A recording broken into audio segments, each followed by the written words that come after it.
Peace and blessings, everybody. Peace and blessings. Lon Diamond here. I hope everybody's doing well. I hope everybody's looking forward to a great weekend. It's Friday, and I don't know about anybody else, but it's been a long week for me. So I'm happy to take the time to visit with you all a little bit. This is going to be the last video in this series, as I promise you. In the When Gangstalking Gets Real series. This video is titled Different Programs Designed to Do the Same Thing. And I don't know if that's good, but let's see. Different programs designed to do the same thing. This one is so important and timely, as far as I'm concerned. But you guys, before we jump into my message for today, please be sure to hit the like button. Share and subscribe to the channel if you haven't already. And thank you all. Thank you to all my subscribers for tuning in and subscribing to my channel. I truly appreciate it. Like I always say, this is my little channel. And, you know, I never signed up to be a YouTuber. I never signed up to try and be a large platform. I really came onto this channel to share my story, to share my experiences with gang stalking, to try and help.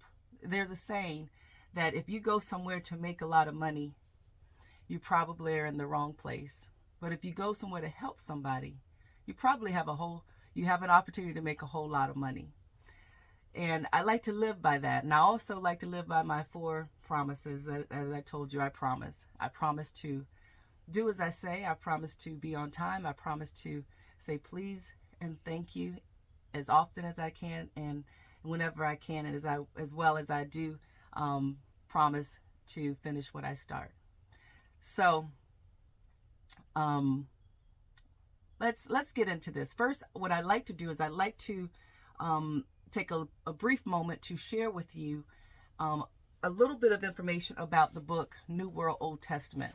This book was, I think it's important that you know how this book came about, because this book was not planned by myself or Brother New Breed. But I think it's important to know how it came about. It was published a year after we were at the Spiritual Jamaica Retreat, where the interview with me and Brother New Breed took place.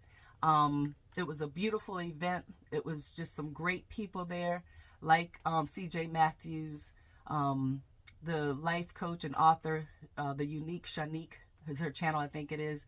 But she has authored children's books. G Staff was there with Keep It Organic. These people were just beautiful people.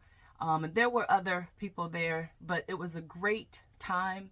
And I really didn't know if I was going to have an opportunity to even have the interview with Brother New Breed, but I was very prepared. Most people don't know that. Well, actually, probably nobody knows, but I had asked Brother New Breed for an interview 2 years prior to the Spiritual Jamaica Retreat, and I never heard back from him. And so when the when the invitation was put out there for people to actually attend his Spiritual Jamaica Retreat, first and foremost, I was like really wanting to go, because I hadn't been to Jamaica in a long time. I used to love going to Montego Bay. Being from Florida, I'm very in love with the Caribbean. So that was like, wow. And I hadn't traveled in a long time at that time. So I really wanted to make that trip. And I'm so grateful that I did. And this book, New World Old Testament, it came about really because of Brother New Breed's generosity. I will forever be grateful to that man, and he is a gentleman in every sense of the word, and an upright brother, and just a teacher. And so I felt honored to sit down with him. And the other component to this book coming to fruition is just really good journalistic work on my part. When I was preparing to travel to Jamaica to attend the Spiritual Jamaica Retreat, I actually prepared questions. I prepared a lot, quite a few questions, and that's something that you learn in journalism, is that you actually want to have more than enough questions for the person that you're going to be interviewing, and also you want to have them written down so that person can read over them, so they can allot the time, and they can also feel comfortable by what you're going to be asking them. And I ran into Brother Newbreed before we were going to be heading out one day, and I said to him, I said, remember, Brother Newbreed, I asked you for that interview a couple of years back, and I didn't hear from you. I said, but do you think while we're here we could probably fit that in? And he thought I wanted to do a video, and I said, well, actually I have some questions prepared, and I just really like to sit down with you, because I was actually looking for I was looking to interview Brother Newbreed for an interview for my manuscript that I had been working on for some time, and it has interviews of other notable people who I've interviewed, and they've given their thought in regards to the topic at hand that the book that this book is going to lay out. And I thought it would be a very special to be interjected if I could get Brother Newbreed's thoughts to go into this book. I mean, this isn't the only manuscript that I've been working on. I do have others. This is years of writing, and I enjoy writing. So I didn't take it, I didn't look at it from a standpoint of, oh, let me put this on video and I'm going to get all these views and, try and round up a whole bunch of subscribers. I really wanted his thoughts to go into that book. But at the end of that day, Brother Newbreed, again, I asked him, and he said, yeah, let's go ahead and get together, because he had, actually, I want to say probably about, it could have been 7 other people that were wanting to sit down with him before, the end of the event, and he was going to be leaving that next morning. So when I sat down with him, I presented the questions, and what shocked me is that I had probably about 13 to 14 pretty extensive questions already prepared, and I gave it to Brother Newbreed to read over, and he read them so fast, and he kind of just like read through them, and he kind of dropped them on the table. He said, okay, ask away. And this is where the generosity comes in, because I really thought Brother Newbreed was going to get to about the 4th, maybe 5th, maybe 7th question, and then say, thank you, Lion Diamond. I appreciate you coming to the event. Thank you so much. I hope, but I'm on a time restraint here, and I hope this helps your book, because I got other people waiting. Like literally, he had probably about, at that time, maybe 5 people waiting to speak with him. But Brother Newbreed kept answering the questions. And being the good journalist that I am, I kept recording, the conversation. I kept documenting, and basically I wasn't going to stop if he wasn't going to stop. And so we got to the end of the interview. I was very, very surprised. Even I think at the 10th question, someone kind of signaled, and I said to Brother Newbreed, I said, I'm sorry, you gotta go. And he was like, no, you're okay. And so, well, I guess this could be a video within itself, but I'm gonna try and get to my topic, when Gangstalking gets real. I will, because I'm gonna wrap this up real quick. But I do think it's important that you know how that book came about. because it is a good book. It's worth reading. And when Brother New Breed actually gave me the thumbs up, it was when I got back and I tried to look at what was laid out. You know, what question you want to take, what you know, what information you have, or what, I don't want to say data, just what conversation, what print, what do you have that's we call it the meat. I didn't want to call it like that, but we you know, in stories you have the bun, you have the meat, and then you have the one we call it the sandwich approach. You want to give them the soft, you want to give them the hardcore, and then you want to, you know, put the back on it of that sandwich to actually put a really good story together. And when I looked at how I was going to fit that into this book, this manuscript, I was like, you know, this whole thing this is a story within itself. This is a book within itself. So I sent Brother New Breed a direct message through Instagram, and I said, you know, I don't know what you would think about this, but I laid everything out from our interview, and it would make a really good book. And please let me know your thoughts on it, because I wouldn't have taken this to print without his approval or without him giving me the green light. I think that's very important, to respect people's wishes, especially when you're taking anything to print. So he sent me back a response giving me the thumbs up, and I had the cover. I designed the cover, and he said, well, that's amazing.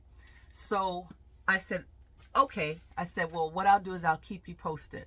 I went to my publisher at that time, and they were expecting one of my other manuscripts, but I said, do you mind if we go ahead and take this one to print? And they read it over and they liked it, and they said, yeah, let's go ahead and do it. So that's how the book came about. And I want to share with you an article. It was an interview I did with the Florida Sentinel newspaper. And if you're not familiar with the Florida Sentinel newspaper, and that's me up there in the corner. I don't know if you can see that. But this newspaper is the largest and oldest Black-owned newspaper in the state of Florida. And they contacted me, and we talked, and they wanted to do an interview. And I want to share that interview with you, because it's going to lay out to you just what I told you. But what I just told you is going to actually, you'll see some of it in the article. But this is how the book came about. And it reads, Lon Diamond is an artist and writer who grew up in Tampa. Her first book, New World Old Testament, has been published. The book, in an interview with Brother New Breed, offers a deeper learning experience into New Breed's teachings. After graduating from the University of South Florida, Diamond spent many years in Tampa working in public relations before moving to Atlanta. The writer and printer was on a path triggered by a painful divorce and changing life circumstances. And it says, in the interview, I said, I experienced some uncomfortable spiritual growing pains. After a painful divorce, through an awakening, I began to search. It wasn't easy, and to a degree, I continue on that search. It was during this awakening that she discovered the teachings of Brother New Breed and his channel, New Breed Global Truth. An invitation to join Brother New Breed's spiritual Jamaica retreat in the summer of 2022 led Diamond to attend and subsequently interview Brother New Breed. The book delves into concepts of chosen ones, targeted individuals, Black people, and the true biblical children of Israel. The book promises to be controversial for some and thought-provoking for others. Diamond's trip to Jamaica was life-altering. In addition to the interview, Diamond says, I went through some tough times financially, and otherwise this trip represented so much to me. I hadn't been on a plane in over 16 years. It was transformative in many ways, and I went to see if I could do it. I really wanted to see if I could make that trip. It was a spiritual, how Stella got her groove back moment, Diamond says. Diamond says that the retreat was very authentic, but the venture was a meditation within itself, furthering her journey. Diamond says that a portion of the book sales will go back to building the community, and you can find the book at Barnes and Nobles. You can find it on Amazon. You can find it at Walmart's website, as well as Books A Million. So you all check out that book, because just really me being on my spiritual walk, and that's the thing too, is sometimes we never know where that walk's going to take you, and I'm so grateful that it took me down a path that I can actually say at the end of the path, I can say thank you to Brother New Breed. Thank you for thank God for bringing me through some of the things and being able to relay my message.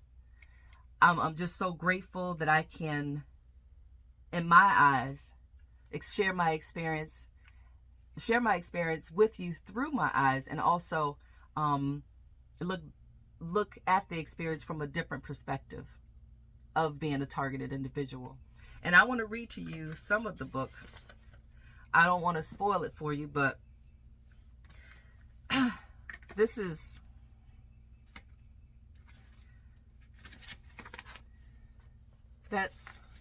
the back of the book, but at the end of the interview, it says, when we were wrapping things up, I said, well, Brother New Breed, I just want to say thank you again. And it is a blessing and an honor to be here at the Spiritual Jamaica Retreat. And I asked him, was this the first one? And he said, yes, this was the first one. And it's been a blessing building with you and everybody who joined us as well. It has been a great time. And I said, I know the answers you provided and the words of wisdom you shared this evening are going to help this book reach the right audience, Brother New Breed. Once again, thank you for your time, sir. Thank you so much. And he said, you're welcome. That's what's up. And it goes on to read, well, I guess this is the summary that I wrote. Well, I guess if this were a movie, this is where the credits would begin to roll, accompanied by an interlude of Brother New Breed's hit song, It's Quite All Right. I would like to thank Brother New Breed once again for giving me a voice and the courage to speak out about the silent dagger that has covertly affected the lives of many. It is stolen light, that light we spoke about in the interview, which shines in one's eyes when the God Spirit is present. Our light is what they want. I know now what it feels like to experience the dimming of that light, and it is what led me to write this book. I refuse to die with this secret inside of me, because had I kept quiet, for sure my light would have burned out, and something inside of me would have died. Like many people we see walking around today, empty vessels, no soul, no light, no love. It is noted that 70% of all gangstalking victims are women, a number which to me has raised wonder for some time. Could it be one of the main components aiding the sex trafficking trade going on today? No doubt a woman who becomes jobless, homeless, incarcerated, and possibly even institutionalized through a well-orchestrated gang stalking or stalking program falls prey to many wiles of the devil's satanic system.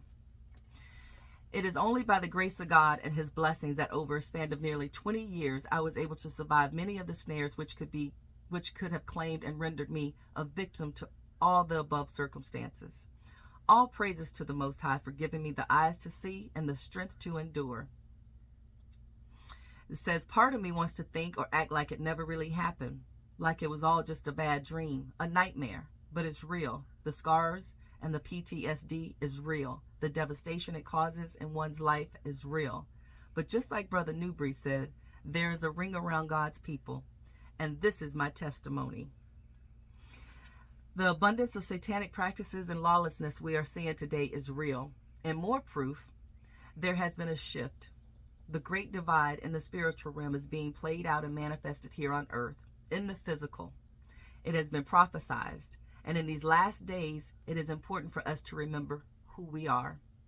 Empowered individuals, sent here to fulfill God's mission. It is said the race is not given to the quick or to the swift, but to the ones who endure. So let our endurance be our evidence and allow it to serve as the catalyst needed for us, empowered individuals, to bring a change into the world. The devil comes in many different disguises, shielded with confusion, which has worked for centuries to keep the masses under delusion. There is nothing new under the sun. His tricks and tactics, which may work to claim the souls of some, does not work on God's people. We are the chosen ones. Blessings to Brother New Breed and the entire New Breed Global Truth family. Blessed is the nation whose God is the Lord, and the people whom hath chosen for his own inheritance. And until next time, I'm Lon Diamond, and that's the way it is. You all, this book is an important piece to understand and to see gangstalking through a person's eyes that has been through the experience. And I think being a targeted individual, it's always sits in your mind like, well, when is the next attack going to come? Or is it really ever over? I say to that, put on God's armor and put everything in the Most High's hands. You all, this topic, different programs designed to do the same thing.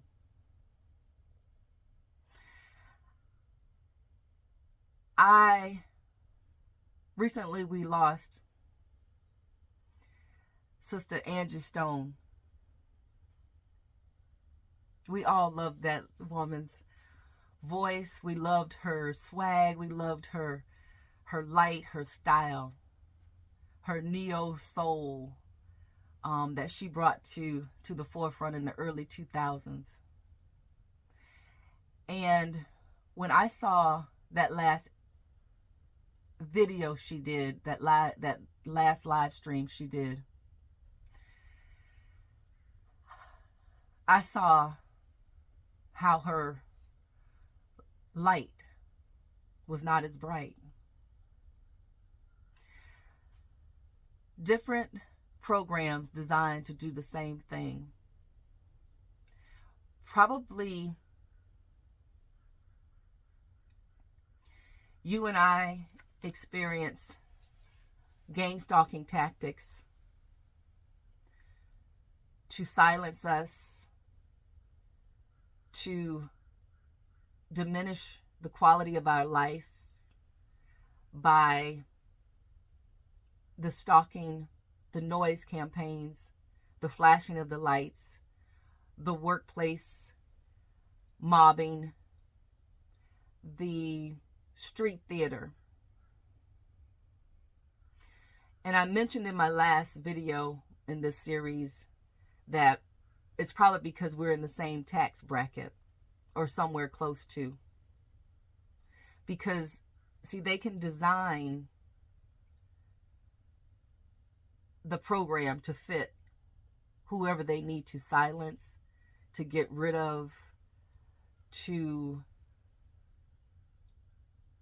eliminate based on these tactics. It's easy for someone who's not in a higher tax bracket. It's easy to workplace mob them and cause them to want to cause them to lose finances, to cause their livelihood to be jeopardized. If every job they get, there is a team of stalkers or agents, if you will, there to only derail them. It's easy to want to lash out Because if you're already on a tight budget, or if you don't have the means to investigate what's going on in your life, it's easy to throw all these things at you to get you to do something crazy, to debilitate you financially, to render you in a institutionalized institutional situation based on your mental state. Because yeah, you probably are working here, maybe paycheck to paycheck. You're not a wealthy person, so it's easy to harm you, to make you want to lash out. Life is stressful already, so you don't need much to push you over the edge, as these people try and do with their psychological warfare, their stalking, their trolling, their workplace mobbing, their accusations, false accusations that they bring against you. But on the other hand, if you have a person who's wealthy, it's not as easy.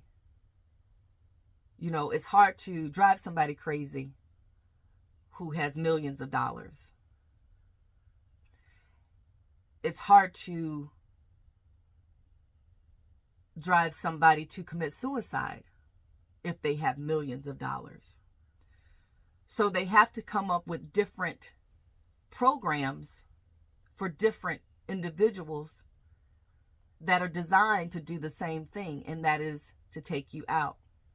And when I saw Sister Stone, that beautiful, beautiful sister, beautiful voice, just soulful. I mean, just everything that a black woman should be, just fucking beautiful.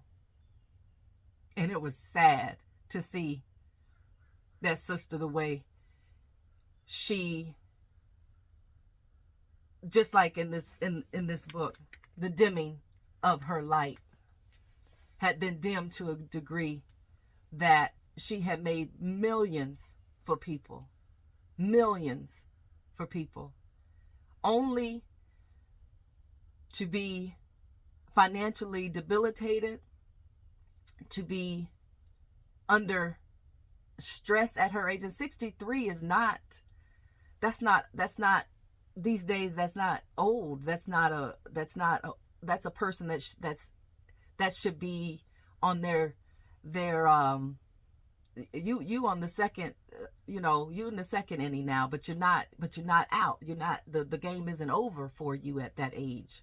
She still probably had a whole lot of creativity in her, and a lot more to give, and so much more to give to the world that she didn't get a chance to, because she had got to a point where she was tired of the bullshit. She was tired of being stole from and used. So then she wanted to speak out. Well, to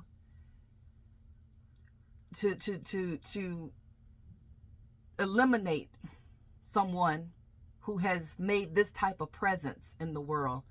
And y'all, this is, we turn on, I didn't own a television for 20 years. And I think that in itself helped me a lot to cope with all of the tactics that was being thrown at me. I probably had accumulated probably close to 1,000 books I read. It probably wasn't 20 years, but I'd say I didn't own a television for close to 20 years.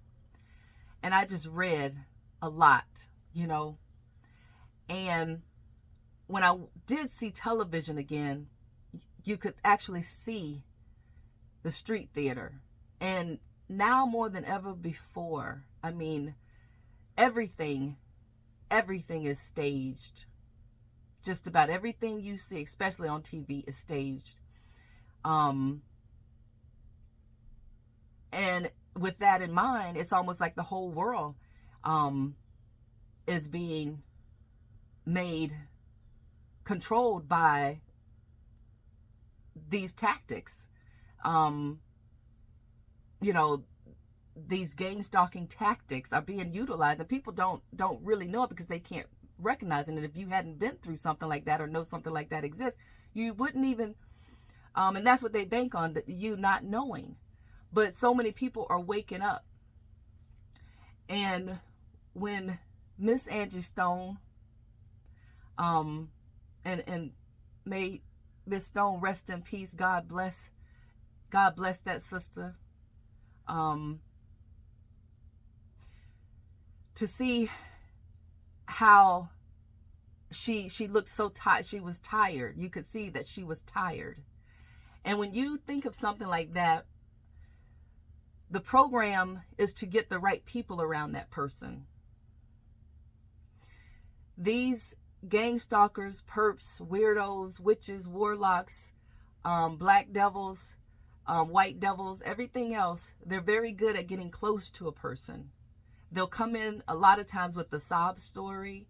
They'll come in wanting you to feel sorry for them, get very personable with you, and they're only there to try and derail you and to bring you harm. And my only thought is, who was around her? Who were these people around her? That there were 9, I think it was reported 9 people in that van that she ultimately, died in that crash. See, everybody now is under surveillance. Everyone. And at any time they've come up with a seamless way of silencing you, getting rid of you, and basically demolishing the quality of your life to a degree to where you would consider doing something crazy like committing suicide. I'm so grateful to be able to bring you my experience. As I said in this book, I didn't want to keep this as a secret. It's no different from a woman who has been abused as a child by a family member, and she ends up getting on drugs because she couldn't tell anybody, and if she did say something, she would be ridiculed or somehow punished for speaking out. But I did. I went to my husband. I said, I don't want to, before I even thought about speaking on this subject on camera, on this platform, on YouTube, I said, I don't want to die with this inside. I don't want to die with this secret inside of me. There is an evil that has permeated this existence. In one of my videos in this series, I compared Gangstalking, the program, to be like a prison. And that's what it is. This whole thing is about, it's all about monetary gain. The prison system itself, making money off of, inmates. But also out here, people are making money to go around and stalk people, to eliminate people. And these people are ruthless, evil, demonic spirits that will do anything to get your light, it's almost like they want to suck the soul out of people because they don't have one. But different programs designed to do the same thing. And I look at these rappers, and when I see it, it's like I see it from a whole different perspective. There was a young man in Tampa, in my hometown, and this young brother was a good-looking brother. He actually went to the University of South Florida, and he was just one of those people that were lucky. His family had won the lottery quite a few times, and he always had the best cars. He had nice things. And when I happened to move back from Atlanta and I was in Tampa, I saw this brother, and he was a shell of himself, a shell he had literally gone crazy. And now knowing and he was homeless, he was dirty, looked out of his mind, and blessings to him and his family. Just, it was always a happy person. And to see him like that, people, the first thing we want to say, oh, it was drugs. Oh, he said this. And, I heard somebody say, well, he always said that he would sell his soul for money. I beg to differ. I think, and this is just my educated guess, I think it was probably the attorneys or somebody around him who sold their souls for money and was willing to sacrifice this brother to get control over whatever little money he had. The same thing that happened to my ex-husband. We live in a world today where money, as they say, the love of money is the root of all evil. And to me, it has taken the place for these people. Money is their God. And they're willing to do anything and everything to make sure that their pockets are lined, their families are taken care of for generations. So this rogue program, elimination program that they use, gangstalking tactics to take people out and like I said, diminish the quality of their lives. They use it on the little man, the middle man, and the big man alike. Nobody is safe right now. And we're seeing more and more gang stalking and street theater being played out every day. So that's what I wanted to give you in this video. That's what I wanted to convey, is different programs designed to do the same thing on no matter what level you're at, no matter what tax bracket you're in, no matter what level of fame you have. This is a seamless way that they've come up with, a Stasi approach to getting rid of people that they want to silence or have the need to get rid of anyway. So you guys, be sure to check out this book, New World Old Testament. My other manuscript here will be out soon. So, as I always say, thank you for joining me, you all. And until next time, I'm Lon Diamond, and that's the way it is.